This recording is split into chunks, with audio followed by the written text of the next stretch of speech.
Hello, everyone, and welcome to today's session.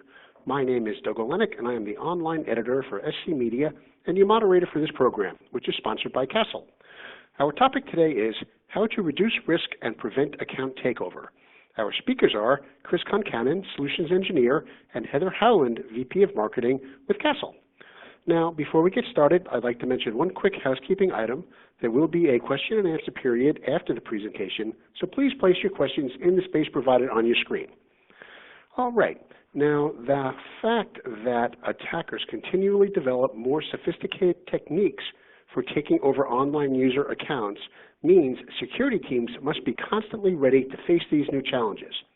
Part of this challenge includes balancing the creation of a great customer experience that will build and maintain loyalty, while at the same time making sure this user experience does not leave the organization open to risk. So today, Chris and Heather will show us how a user-centric approach can help to prevent security incidents like account takeover and keep user friction to a minimum so it doesn't impact business conversations. And with that, I'd like to turn the show over to Heather. All right, great, thank you. Okay, so to kick things off, I just thought I would briefly go through our agenda for the webinar today. First, we're going to talk about some of the internal considerations. We'll then talk about some of the current gaps in technologies. We'll talk about how attacks are evolving and how the attackers are getting very, very tricky at being able to look like legitimate users. We'll then go through a demo of a credential stuffing attack. We'll talk about how a user-centric approach can actually help you with preventing account takeover, and then we'll do a live demo on how to manage risk. So with that, we'll move on to our first section, which is talking about the challenge that companies have internally. So most organizations, there's a battle between two teams, between the security and risk teams and then the revenue or product teams.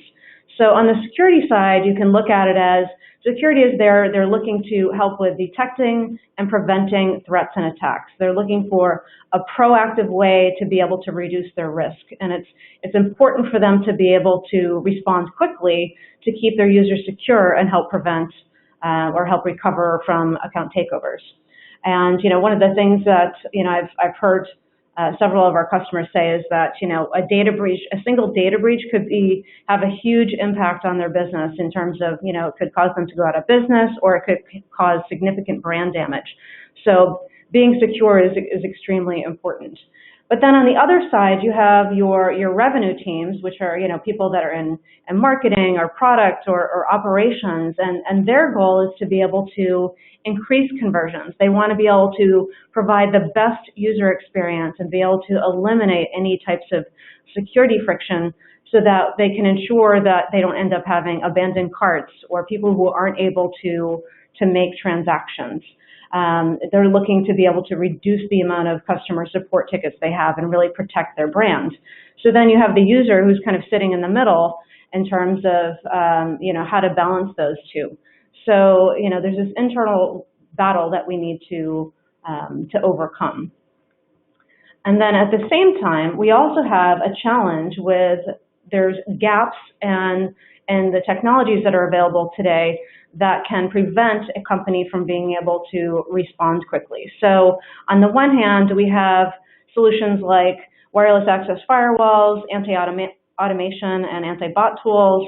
And when you look at them, they tend to be application only. They can require constant tuning and false positives, and they're only focused on a subset of threats. And then you can look at fraud detection solutions, and in most cases, they require manual data enrichment, and decisions are often made later in the attack after the damage is actually done. And then you also have solutions like traditional adaptive authentication, and here the detection logic can be fairly rudimentary, and it's typically limited to initial login only, so for only at the point of authentication. They're not seeing beyond that. And it can be very difficult to adapt for risk tolerance. So, companies are really struggling with being able to have timely response and continuous user insights. These are kind of three siloed approach that's been ineffective at this point. So as threats evolve, will this really continue to scale? You know, we can think about things like GDPR and some of the new California privacy laws, and they're requiring that companies respond to threats quickly. You know, this will become a requirement, so this is something that security teams need to take into account. And then at the same time, we have threats that are evolving. We're seeing attacks becoming much more complex. They're using new techniques to avoid detection. They're appearing like legitimate users. They're leveraging local IPs. They're abusing things like password reset and much more.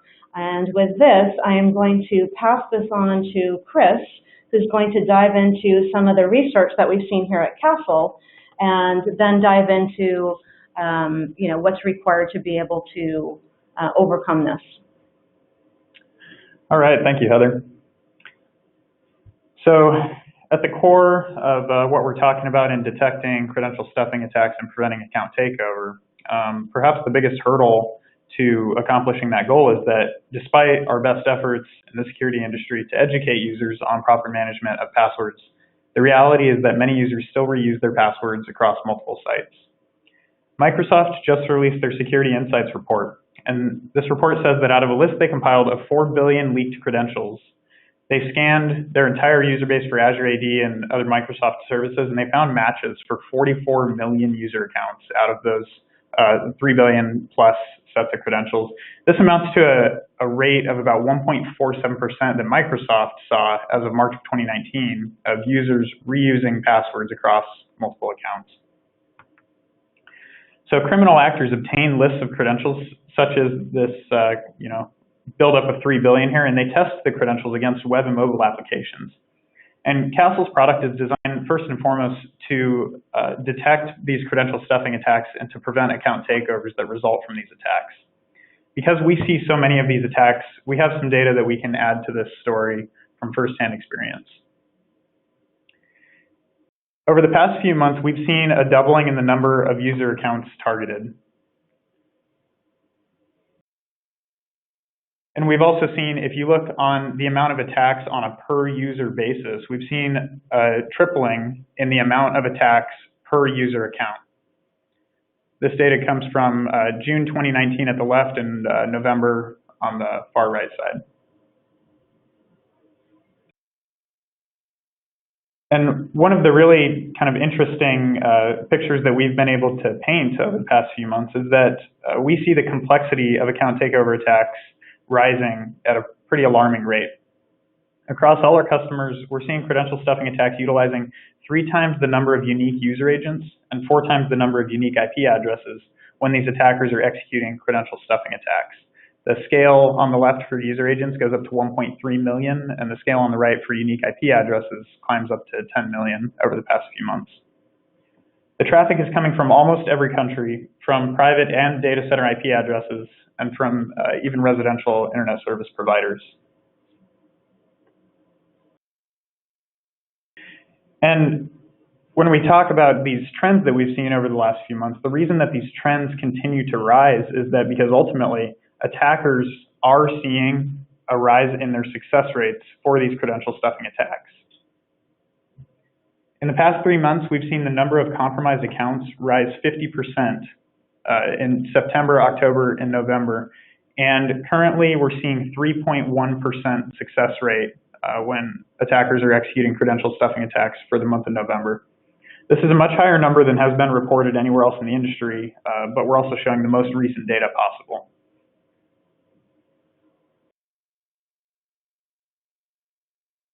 So when we talk about risk we face when it comes to in-app security surrounding user accounts, we're talking about defending against these next-generation attack tools and techniques.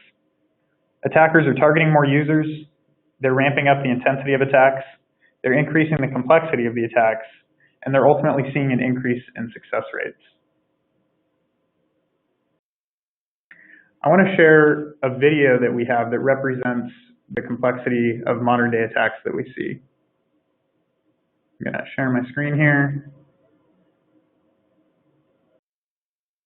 And as I start playing this video, we're seeing blue dots representing normal user activity. This application has a user base that is obviously largely in the US. we'll see a credential stuffing attack start first from data centers, and then you see the globe literally light up with attacks on user accounts. You can see accounts of the login attempts, targeted users, the breached users, IP addresses, internet service providers, accounts of the countries used for the attack origin, and the number of user agents used on this left-hand side. And as the attack continues, we're going to be looking at a period of about 36 hours. These numbers climb to 6.5 million login attempts, 110,000 targeted user accounts, about 15,000 compromised user accounts, and a total of nearly 80,000 IP addresses and 635,000 unique user agent values.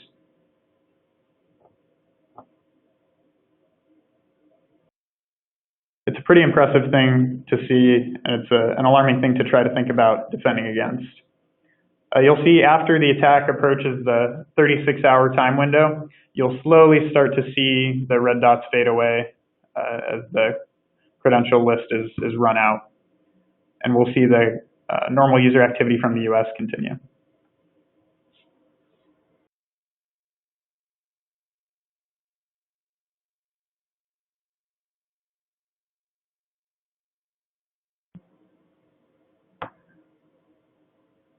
So back to our slides. We have this new world approach for modern web applications. And we know that in order to preserve the highest level of security for user accounts, the industry best recommendations involve multi-factor authentication and the use of unique and complex passwords. But we also know that many businesses can't force their users into employing these practices. Modern applications need security solutions that detect the latest threats, that automate security responses, that automate the account recovery process, and that also preserve the best possible user experience. This might mean that users, once they've been authenticated with a multi-factor method, they might not need to be authenticated via multi-factor again. Kind of depends on the risk level that your business is willing to accept. And so that's what we're here to talk about. We're talking about the big question that remains.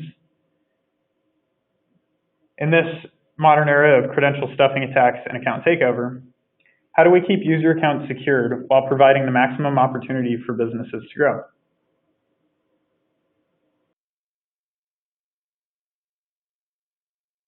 I'm going to move to share my screen again, and I'm going to show you a demo of the Castle product and Castle's risk policies. In our demo, we have this piggy bank consumer application. And the piggy bank application uses Castle to secure accounts at login. This is the recommended function that we have our customers integrate Castle with at the beginning, is securing the login form. But as I log in with my user, Johan at castle.io, I just logged in with Johan's device, which is running a Safari browser on Mac OS, and it's based in New York inside the US. And so the way the Castle product works is that we expose an API endpoint called our Authenticate endpoint. The application sends the context of the event to Castle's Authenticate endpoint, and Castle returns a response with a recommended action. This action says allow, challenge, or deny that login. Johan is a user based in the US, and this is Johan's regular device. And so for this particular login attempt, Castle recommends to allow the login. So in addition to authenticating login events, Castle also offers the ability to authenticate events inside the application. So since we have a piggy bank application here, we're going to make a withdrawal from the piggy bank. I'm going to withdraw $25. We see a withdrawal successful notification to the user. And if we look at what happened with the application and the Castle API behind the scenes, an event called transaction attempted was sent to Castle's Authenticate endpoint, and Castle responded with a recommendation to allow that event to go forward. So what happens if we start seeing kind of suspicious activity come on to access Johan's account? I'm going to create a new device that Johan's going to use to access the application. We're going to run Windows 10, use a Chrome browser, and base this device in Thailand. And so now, if I try to log in to Johan's account, now we see a different response from the application. If we look at what happened in the API activity, we sent the login succeeded event to Castle's Authenticate endpoint, but Castle determined that the context for this event, being a new device located in Thailand, this is a little bit suspicious for Johan, our user. And so we're going to recommend to challenge the event. The application handles that challenge response by sending out a multi-factor authentication flow. In this case, it uses the user's email. And Castle also notifies the user via a webhook that something suspicious is going on in their account. So if we go to the user's inbox, we see one email coming in that asks the user to verify their identity. This is the multi-factor authentication process. We can copy this code. We also see another email. This one was powered by the webhook that was sent out that simply asks the user to review that event. We go back to our application, paste in the multi-factor authentication code, and hit submit. We are allowed into the application, and we tracked a challenge succeeded back to Castle's track endpoint. Now, if we go to make a withdrawal from the application, from this Thailand-based device, we're able to make that withdrawal. So when it comes to balancing risk and moving the balance of risk to specific events in the application, I want to showcase Castle's unique ability to take specific events or even properties of events and move the allowance of risk to different levels that your business use case would be okay with. And what I want to do to showcase this is I have a risk policy set up in Castle where I have an event here called non-US transactions greater than $20. And so what I've done is I've created a filter on events where if the event comes in and the transaction amount is greater than $20 and the device is coming in from a place outside the US, we're going to adjust the response that Castle gives the application in this context. And so Castle is still using our same risk engines, our same machine learning models to calculate the risk based on real-time events that are going on across the entire application. The risk number is still assigned, but what we're doing is we're moving the bar to determine what should be allowed, what should be challenged, and what should be denied when it comes to in-application events. So in this case, if we see something that Castle has labeled as low risk, we're still going to want to challenge that event if it's coming from outside the US and it's for greater than $20. So I've already got this configured. I'm going to enable the event. Inside of the Castle dashboard, when you enable a risk policy like this, it takes about 15 seconds to propagate to the API and become active. And so if we go back to our application now, I'm going to move back to Johan's New York-based device. Maybe he's running through a VPN and he's in New York. Withdrawal successful, and then he turns the VPN off. He's back in Thailand, tries to withdraw $25. We get this message, please contact support. And if we look at what went on behind the scenes for those last few events, we say transaction attempted for the New York device, and then the most recent one, transaction attempted for the Thailand device, and we see this action challenge.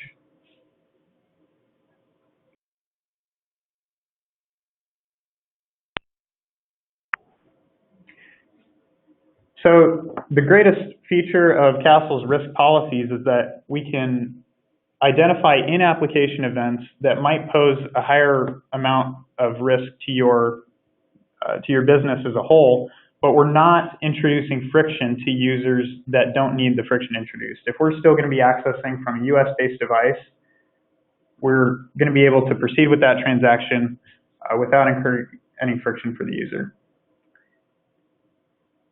And just to showcase the original features of Castle, the application would still be protected from credential stuffing attacks, which would be coming in different manner. If I create a device running Chrome on Android and I run a credential stuffing attack, we're going to see 80 login attempts coming from various IP addresses. We're going to be targeting a different user account for each login attempt. And Castle's risk models are working behind the scenes to profile this attack to determine the attack traffic, the signatures of the attack, and ultimately when the attack is over, I'm going to try to log into Johan's account from that attacking device.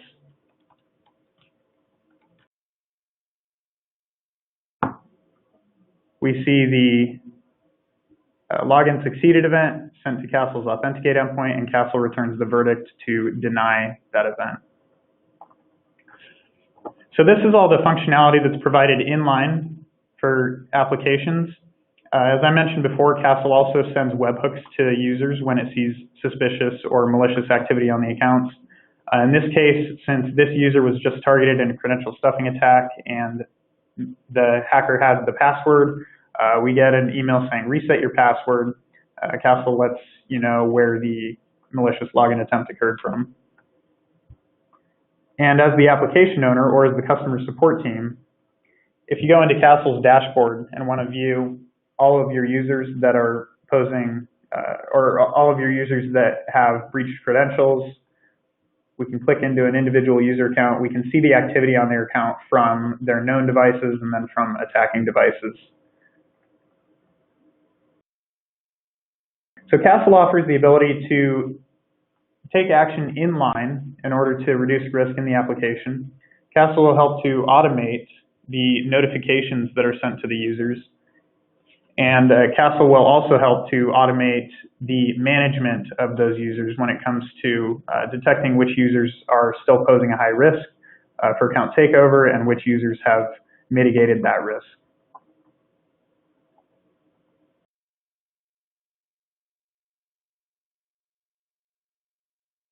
So as we move back to our slides here,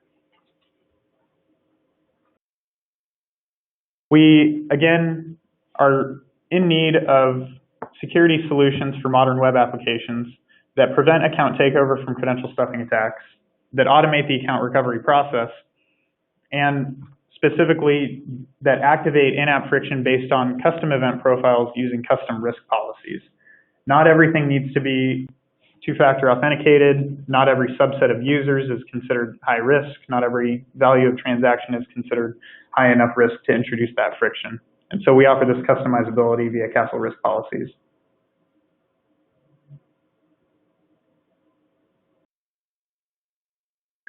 So I think we have some time for questions and answers.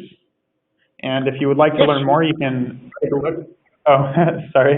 Take a look at the Evolution of Attacks ebook that we just published, and the link is provided on the screen here. Okay, there we go. Didn't mean to step on you there.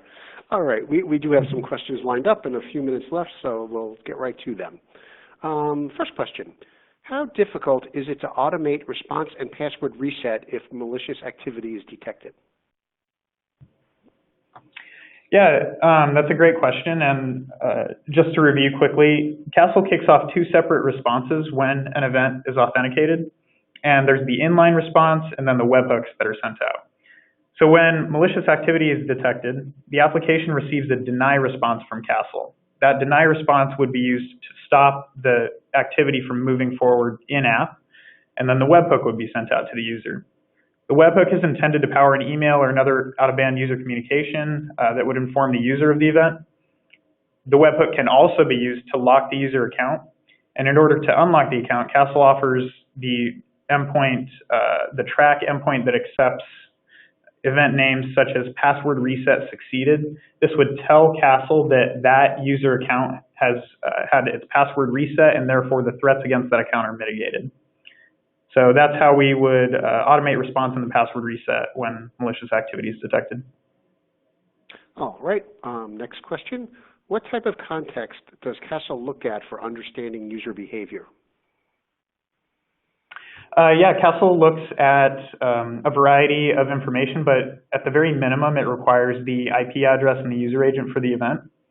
If available, Castle will also accept the full list of headers that were sent as part of the HTTP request, And Castle will also use fingerprinting information that can be found via installing our mobile SDKs or our JavaScript in the browser environment.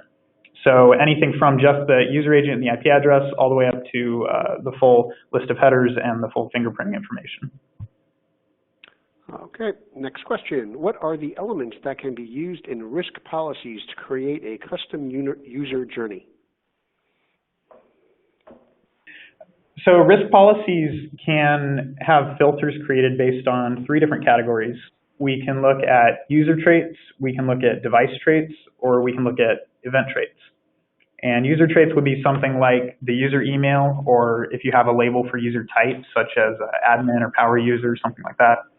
Device traits would include things like the user agent, whether the device is a mobile or desktop device, the operating system, the country of origin where that origin IP address is. And then event traits, the third category, would include things like the event name, the transaction type or the transaction amount, as we saw with the piggy bank application, or actually any custom traits that you want to send as a JSON property. So any event that can be represented as a string, we can accept that event and create a filter on that event for segmenting that category of users into a specific risk policy. All right, next question. Excuse me. Can we send SMS as well or push to mobile app? Yeah, that's a great question. So the answer is yes, because the Castle API just returns the response to take the recommended action. That response is either allow, challenge, or deny. And so if you receive that challenge response from Castle, it's up to you if you want to use SMS or email, or if you want to do an in-app push notification. Castle doesn't implement the two-factor method. We just provide the recommendation that you kick off that two-factor process. All right. Well, that is about all the time we have, so it's going to have to be it for today. Our thanks to Heather and Chris for their presentation and to Castle for sponsoring this program. And of course, thanks to all of you for joining us today. This webcast will be available for viewing in a few days at www.scmagazine.com, and that could be found under the Events tab. Thank you all again, and have a great day.